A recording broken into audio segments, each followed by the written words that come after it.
Brothers, we have been fighting for 4 days and 3 nights. This urban combat is no joke. It's really not fun. It's very draining. Initially, 12 of us set out, several were injured, and the rest are all gone. Later, a few more Russians came, but they didn't last either. They lacked experience. The person in the video is named Li Jianwei, a Chinese national serving as a Russian mercenary. During a break in the fighting, he recorded a video on his phone, describing the realities of the battlefield. In the video, there is also an African mercenary next to Li Jianwei. The young African man's eyes were filled with fear. They sent a few more Russians, but it didn't make it either. This African is also trembling with fear. There is only one Russian left. What are we waiting for? Just waiting for orders, ready to fight at any moment. Li Jianwei sighed, saying that the Russians are stubborn and keep pushing. He means that despite the high number of casualties, the fighting continues relentlessly, showing a complete disregard for human life.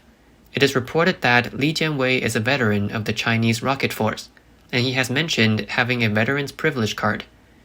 His accounts of the real situation on the Russian-Ukrainian battlefield have led to his social media accounts being repeatedly banned in mainland China, leaving him bewildered. He states that the brutality of the war exceeds his imagination, and that it will be difficult for Russia to achieve ultimate victory. How terrifying is the reality of a modern battlefield? Li Jianwei describes it in his video as follows. The enemy has a lot of drones. I bet you've never seen drones bombing tanks. There's interference here too. You can hear it from afar. There are more drones in the sky than birds, I tell you. When drones fly over, there are usually 1 or 2 in front.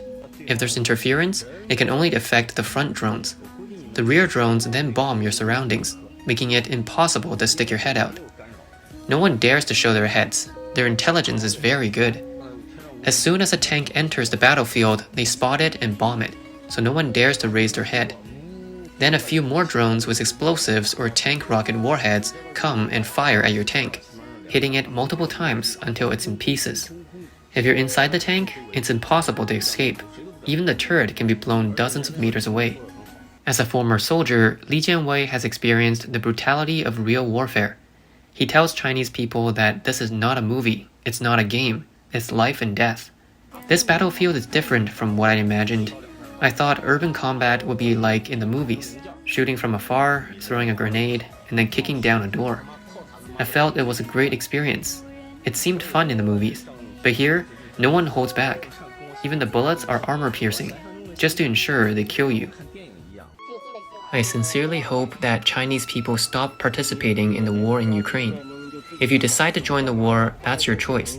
But there's no need to post videos to mislead people back home who are unaware of the real situation. If you come, just come yourself.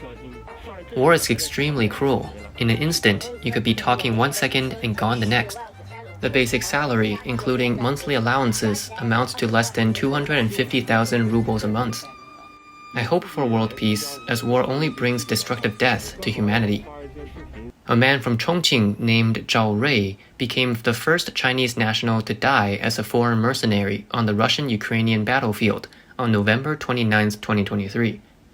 He died only 2 months after joining the Russian mercenaries.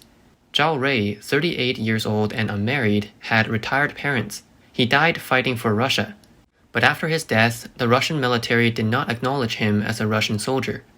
Instead, Russian media accused him of stealing someone else's shorts in Russia, being homosexual, having a sexually transmitted disease, and infecting Nepali mercenaries. As a result, Zhao Rui's body will not be sent back, nor will he receive a proper burial in Russia. He will remain a wandering soul in a foreign land, and his parents, now elderly and without support, will receive no pension from Russia. Many argue that people become mercenaries for money. But how much do Russian mercenaries earn? The equivalent of $2,700 a month. This amount is relatively low, even in China, let alone for a job that risks one's life. So why are these individuals so eager to risk their life? Zhao Rui was a patriot.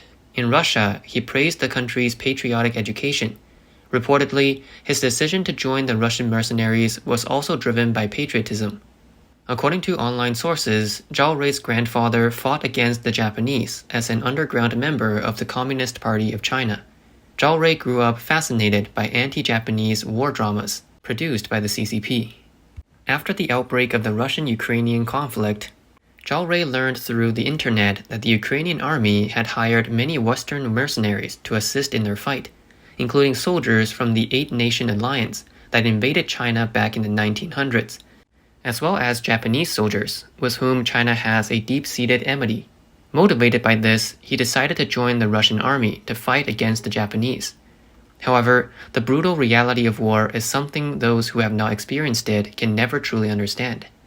They believe war is like what they see in movies, imagining themselves as invincible Communist Party members who can navigate through gunfire unscathed, facing opponents as unintelligent as the Japanese soldiers depicted in anti-Japanese war dramas,